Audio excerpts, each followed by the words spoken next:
जय श्री कृष्ण। राधे राधे मित्रों, आपका एक बार फिर से हमारे चैनल पर स्वागत है। आप सुन रहे हैं भगवद गीता की सीख श्रृंखला। आज हम गीता के चौथे अध्याय ज्ञान कर्म और संन्यास योग को बहुत ही सरल और समझने योग्य हिंदी में सुनेंगे। इस अध्याय में भगवान श्री कृष्ण ने अर्जुन को ज्ञान कर्म और त्याग संन्यास के बारे में बड़ी गहरी पर सहज बातें बताई हैं। आइए चरणबद्ध तरीके से सरल भाषा में समझते हैं कि इस अध्याय से हमें क्या सीख मिलती है और इसे अपने जीवन में कैसे लागू कर सकते हैं। दोस्तों, चौथा अध्याय का नाम है ज्ञान कर्म संन्यास योग। यहां ज्ञान से मतलब है आत्मसमझ, वास्तविकता की पहचान।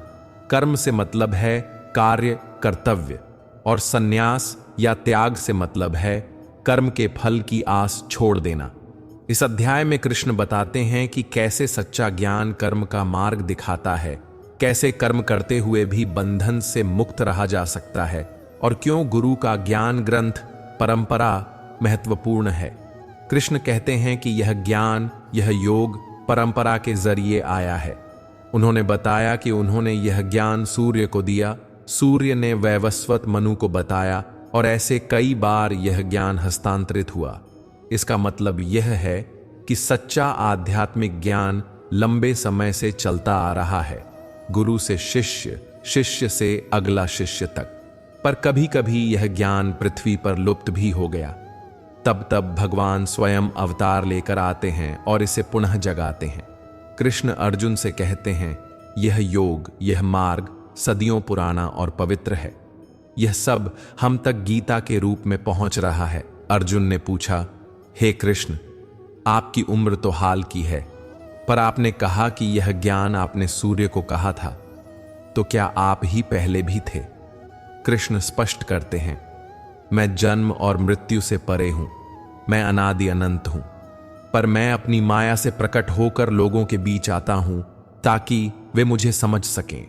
मतलब भगवान का जो रूप हम देखते हैं वह उनके पूर्ण अस्तित्व का एक प्रकट रूप है। तभी वह कहते हैं, जब जब धर्म का नाश होगा और अधर्म बढ़ेगा, मैं अवतार लेकर आएगा ताकि धर्म की स्थापना हो सके। कृष्ण ने साफ कहा, वह युग युग में प्रकट होते हैं जब धर्म क्षीण हो और अधर्म बढ़ जाए।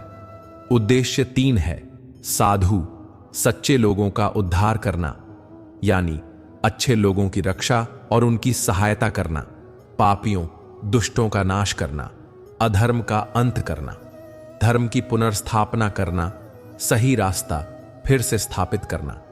यह जानकर हमें इस बात की समझ मिलती है कि भगवान का जन्म किसी निजी स्वार्थ के लिए नहीं, बल्कि संसार के संतुलन के लिए होता है, ताकि सामाजिक व आध्यात्मिक व्यवस्था सही रहे। कृष्ण कहते हैं कि जो मुझे सच्चे मन से समझता और अपनाता है वही सच्चा भक्ता है।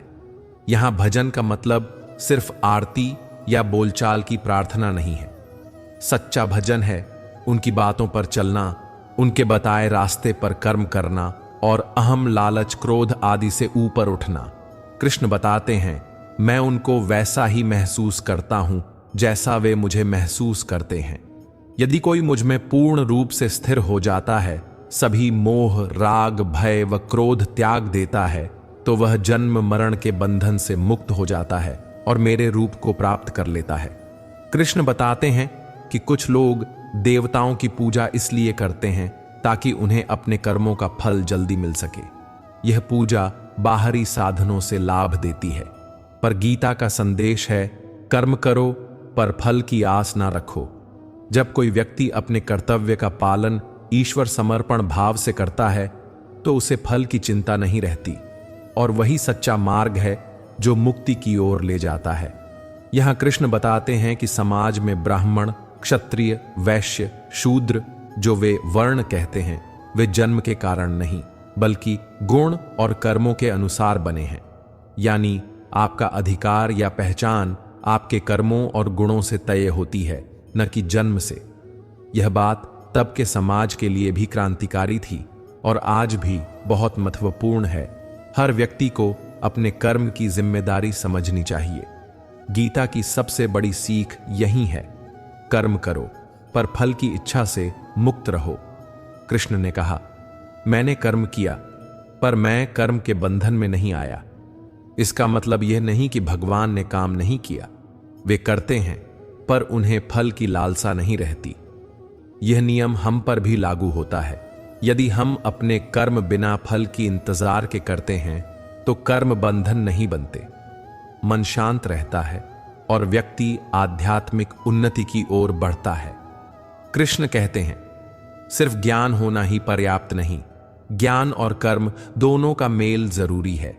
यदि कोई ज्ञान रखता है पर कर्म नहीं करता तो वह अधूरा है, और यदि कोई कर्म करता है पर बिना ज्ञान के तो वह पागलपन है। ज्ञान से कर्म सुधरते हैं और कर्म से ज्ञान की परीक्षा होती है। इसलिए गीता हमें सिखाती है, ज्ञान प्राप्त करो और उसे कर्म के साथ लागू करो। कर्म को भगवान को समर्पित कर दो। यही ज्ञान कर्म संन्यास का सार है। कृष्ण कहते हैं कि यह ज्ञान गुरु शिष्य परंपरा से आता है। ज्ञान पाने के लिए विनम्रता, श्रद्धा और एकाग्रता जरूरी है।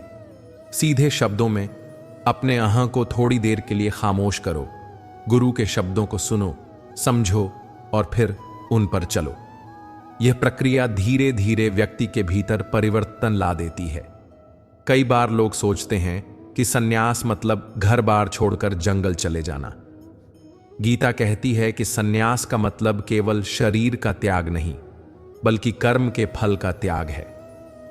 आप घर में रहकर परिवार संभाल कर भी सन्यासी बन सकते हैं, यदि आप अपने कर्म को बिना फल आसक्ति के करते हो।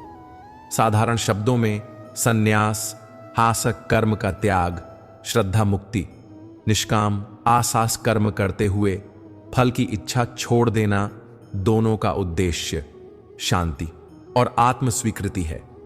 गीता का संदेश है, कर्म करो पर फल का द्वेष छोड़ो। यही सच्चा सन्यास है। अब चलते हैं, आप यह सब कैसे लागू कर सकते हैं। कुछ सरल उपाय। अपना कर्तव्य जानो और करो। घर का, काम का, समाज का कर्तव्य समझो और ईमानदारी से करो। फल की चिंता छोड़ो। परिणाम पर ध्यान कम और कार्य पर ध्यान ज्यादा रखो। तनाव और क्रोध से बचो। जब फल पर कम आस होगी तो तनाव घटेगा। गुरु या ज्ञान स्रोत से सीखते रहो। नियमित अध्ययन और साधना करो। नियमित आत्मनिरीक्षण करो। हर दिन सोचो, क्या मैं निष्काम भाव से काम कर रही हूं। भक्ति का अर्थ समझो। भक्ति का मतलब केवल नाम जपना नहीं, बल्कि जीवन में भगवान के आदर्शों को अपनाना है। मान लीजिए, रवि एक स्कूल का अध्यापक है। वह रोज पढ़ाने जाता है और मेहनत करता है। अगर वह सिर्फ सैलरी की सोचकर पढ़ाएगा तो वह दबाव में रहेगा। पर अगर वह बच्चों के भले के लिए पढ़ाए, उनके भविष्य की चिंता छोड़ दे और मेहनत पूरी लगन से करे, तो उसे अंदर से संतोष मिलेगा। यही गीता का मार्ग है। कर्म करो पर फल की आशा छोड़ दो।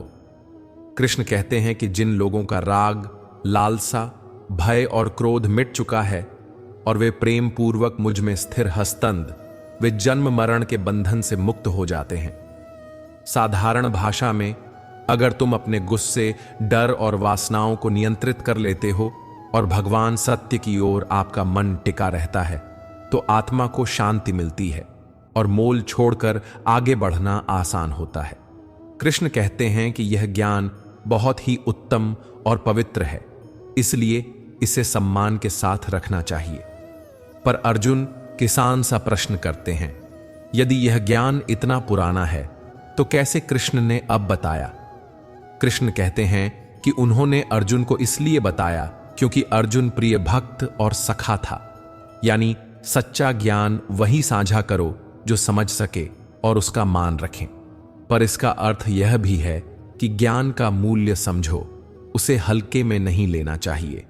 कृष्ण कहते हैं कि जिन लोगों ने शिक्षा प्राप्त की थी, उनके पूर्वज भी उसी मार्ग पर चले थे, पर बीच में यह मार्ग गुम हो गया तो कुछ लोग देवताओं की पूजा करके अपने उद्देश्यों को पूरा करते थे। गीता कहती है, देवताओं की पूजा से लाभ मिलता है, पर सच्ची मुक्ति ज्ञान और निष्काम कर्म से मिलेगी। इसलिए हमें कर्म करते हुए भी सच्चाई और धर्म का पालन करना चाहिए। यह अध्याय सिर्फ व्यक्तिगत मोक्ष का रास्ता नहीं बताता, बल्कि सामाजिक दृष्टि से भी महत्वपूर्ण सीख देता है। कर्तव्य निष्ठा। हर व्यक्ति को अपने कर्तव्य निभाने चाहिए। भेदभाव का अंत। जन्म के कारण किसी का अपमान न करें। कर्म और गुण के आधार पर व्यवहार करें। नैतिकता की वापसी। जब समाज में अधर्म बढ़े तो धर्म आधारित सुधार आवश्यक है। इन सिद्धांतों को अपनाकर हम व्यक्तिगत और सामाजिक दोनों स्तरों पर सुधार ला सकते हैं। कृष्ण बार बार कहते हैं, शरीर जाता है, आत्मा शाश्वत है। शरीर को छोड़कर आत्मा का कोई विनाश नहीं। जब हम यह समझ लेते हैं कि हमारे कर्म असली हैं और शरीर अस्थाई है, तो हम अपने कामों में अधिक निर्भीक और संतुलित हो जाते हैं। अध्याय 4 का सरल सार इस प्रकार है। यह ज्ञान पुराना और पवित्र है, गुरु परंपरा से आया है। भगवान युग युग में अवतार लेते हैं जब धर्म को बचाने की आवश्यकता होती है। सच्ची भक्ति का अर्थ है कृष्ण की बातों पर चलना, अहम व लालसा छोड़ना। कर्म करो पर फल आसक्ति छोड़ दो, यही निष्काम कर्म है।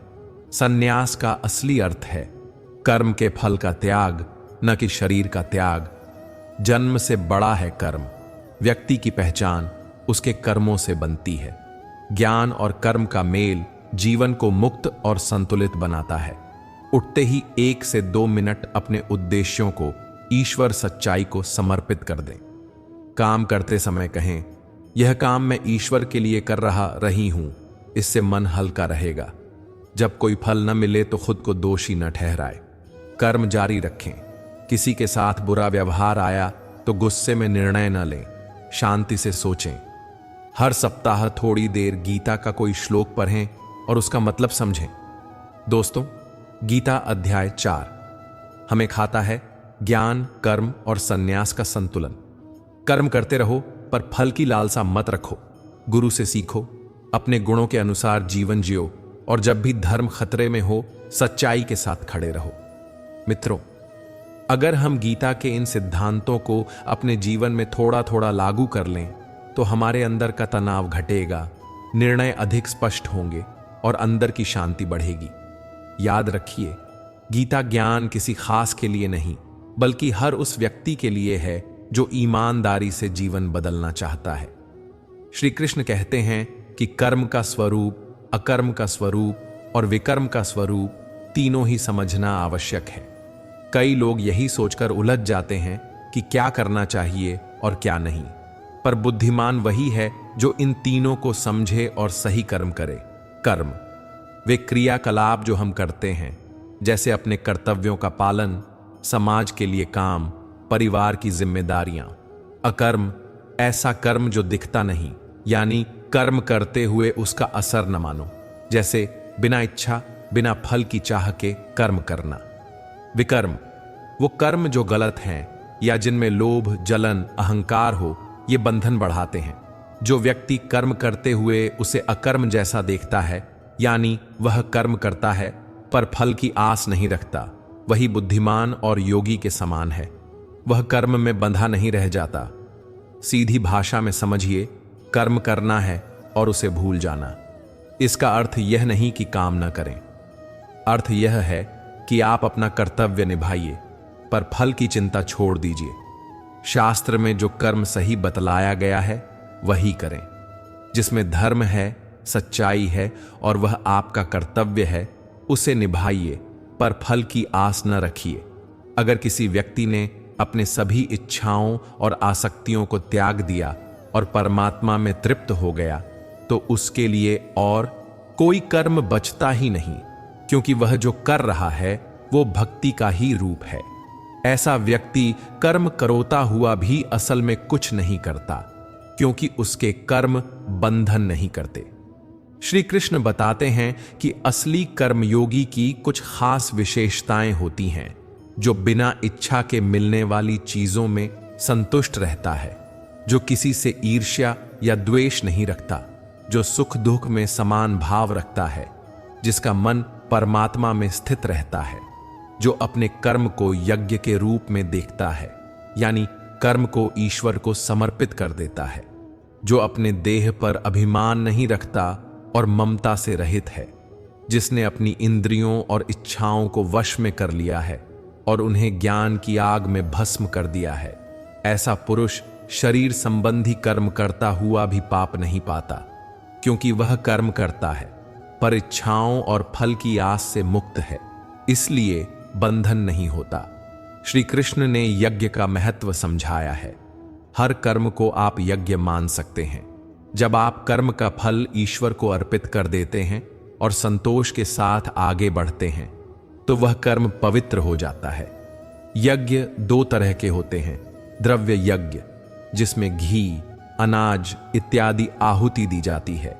ज्ञान यज्ञ, जिसमें अपनी इंद्रियों को वश में रखा जाता है, अपनी सांसों और मन को नियंत्रित किया जाता है और कर्म फल की इच्छा से मुक्त होते हैं। ज्ञान यज्ञ द्रव्य यज्ञों से श्रेष्ठ है। ज्ञान यज्ञ सीधे परमात्मा की प्राप्ति से जोड़ता है। श्री कृष्ण कहते हैं कि ज्ञान रूप अग्नि संपूर्ण कर्मों को भस्म कर देती है, ठीक वैसे ही जैसे आग ईंधन को राख कर देती है। अगर ज्ञान आपको प्राप्त हो जाए तो आपके कर्म बंधन नहीं बनते।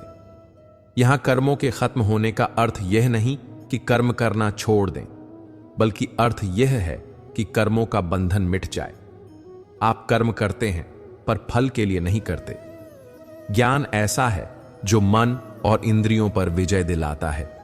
जिसकी इंद्रियां वश में हैं, वही सत्य स्वरूप ज्ञान को प्राप्त करता है और परम शांति पाता है। विवेक रहित और संशय युक्त व्यक्ति इस ज्ञान को प्राप्त नहीं कर पाता। श्री कृष्ण कहते हैं कि यदि आप स्वयं इस ज्ञान को आसानी से न समझ सकें, तो तत्वदर्शी ज्ञानी महात्माओं के पास जाकर पूछो, दंडवत प्रणाम कर उनसे सीखो, उनकी सेवा करो और सरलता से प्रश्न करो। वे आपको इस ब्रह्म ज्ञान का उपदेश देंगे। उस ज्ञान से आप मोह और संशय से मुक्त हो जाओगे। यह भी कहा गया है कि चाहे आप बड़े पापी हों, पर अगर आपने ज्ञान को अपनाया और उसकी ओर चले, तो ज्ञान की नौका से आप पाप रूपी समुद्र को पार कर सकते हैं। इसलिए ज्ञान पाने का महत्व बहुत बड़ा है। श्री कृष्ण ने प्राण और अपान के बारे में भी समझाया है। प्राण का अर्थ है सांस अंदर खींचना और अपान का अर्थ है सांस छोड़ना। कुछ साधक प्राण को अपान में हवन करते हैं, कुछ अपान को प्राण में, और कुछ लोग दोनों का संयम करके बड़ी ऊंची साधना करते हैं। इन साधनाओं से यज्ञ का फल होता है और पापों का नाश होता है। यही प्राणायाम और साधना का रहस्य है, पर इसे भी ज्ञान से जोड़कर देखना चाहिए। श्री कृष्ण बताते हैं कि लोगों के यज्ञ भिन्न भिन्न हैं। कुछ द्रव्य संबंधी यज्ञ करते हैं, जैसे दान, आग में आहुति। तपस्या रूप यज्ञ करते हैं, कठिन परिश्रम और तप से। कुछ योग रूप यज्ञ करते हैं, ध्यान, समाधि और आत्मनियंत्रण। कुछ स्वाध्याय व ज्ञान यज्ञ करते हैं, जो सबसे ऊंचा है। कुछ अहिंसा, व्रत और आत्मनियंत्रण के द्वारा यज्ञ करते हैं। हर व्यक्ति को अपने स्वरूप और क्षमता के अनुसार अपना यज्ञ पहचान कर वही करना चाहिए। हर किसी का युद्ध अलग है, हर किसी का कर्म मार्ग अलग है। कृष्ण अर्जुन को निर्देश देते हैं कि अज्ञान से उत्पन्न संशय को ज्ञान तलवार से काट दो और समत्व, संभव में स्थित होकर कर्म करो। समत्व का अर्थ है सुख और दुख, लाभ और हानि, सब में समान दृष्टि। इसी समत्व में रहकर कर्मयोगी युद्ध के लिए तैयार होता है, यानी जीवन के हर कार्य के लिए तैयार। अगर आप आज से बदलाव करना चाहते हैं तो ये आसान चीजें अपनाइए। अपना कर्तव्य पहचानिए, जो आपके लिए धर्म के अनुसार सही हो वही करो। कर्म करते समय फल की चिंता छोड़ दीजिए। अपना काम पूरी निष्ठा से करो। सुख दुख में संभव रखिए। जीत पर गर्व और हार पर दुख दोनों को नियंत्रित रखिए। ईर्ष्या और द्वेष से बचिए। दूसरों की सफलता पर जलते नहीं। अपनी इच्छाओं और इंद्रियों को जानिए और धीरे धीरे नियंत्रित कीजिए। छोटे छोटे संयम से शुरुआत करें। ज्ञान की ओर बढ़िए। शास्त्र पढ़िए, गुरुओं से मिलिए, संतों का सत्संग कीजिए। अपने कर्म को ईश्वर को समर्पित समझिए। हर क्रिया को एक यज्ञ मानकर कीजिए। प्राणायाम और ध्यान का अभ्यास करिए। यह मन को शांत और एकाग्र बनाता है। अपने मन से अहंकार हटाइए, यह बंधन का सबसे बड़ा कारण है। अगर आप भ्रम में हैं तो गुरुओं से सीधा परामर्श लें, वे सरल तरीके से ज्ञान देंगे। ज्ञान वह चिकित्सा है जो कर्मों के जाल को गलाकर राख कर देता है। ज्ञान मिलने पर व्यक्ति का दृष्टिकोण बदल जाता है। वह अपने कर्मों को केवल कर्तव्य के रूप में देखता है। ज्ञान न केवल कर्म के बंधन मिटाता है बल्कि परमात्मा का साक्षात्कार कराता है। इसलिए ज्ञान यज्ञ सबसे श्रेष्ठ है। श्री कृष्ण ने कहा है कि ज्ञान का अग्नि प्रभाव ऐसा है कि वह हमारे पापों को जला देता है। जैसे आग ईंधन को भस्म कर देती है, वैसे ही ज्ञान कर्मों को भस्म कर देता है। इसलिए जब तक ज्ञान नहीं आएगा, कर्मों से बंधन रहेंगे, पर ज्ञान मिलते ही वही कर्म भी बंधन नहीं बनते। अंततः जो व्यक्ति समता स्थित होकर बिना आसक्ति के अपने कर्मों को ईश्वर को अर्पित कर देता है, जो अपने इंद्रियों पर विजय पाता है और जो ज्ञान प्राप्त कर लेता है, वही मोक्ष का अधिकारी होता है। ऐसा मनुष्य कर्म करता है पर उसके कर्म उसे बंधन में नहीं बांधते। उसे परमात्मा की प्राप्ति होती है और वह शाश्वत शांति पाता है। श्री कृष्ण अर्जुन से कह रहे हैं, हे भरतवंशी अर्जुन, अपने हृदय में बैठे अज्ञान से उत्पन्न संशय को ज्ञान तलवार से काट दो। संभव धरकर कर्म योग में स्थित हो जाओ और अपने कर्तव्य के अनुसार आगे बढ़ो। यही उपनिषदों, ब्रह्म विद्या और योग का सार है। दोस्तों, अगर यह सरल व्याख्या आपको पसंद आई हो तो कमेंट में जय श्री राधे कृष्ण लिखें और ऐसे आध्यात्मिक और प्रेरणादायक वीडियोस के लिए हमारे चैनल को सब्सक्राइब करें। जय श्री कृष्ण, जय श्री राधे राधे।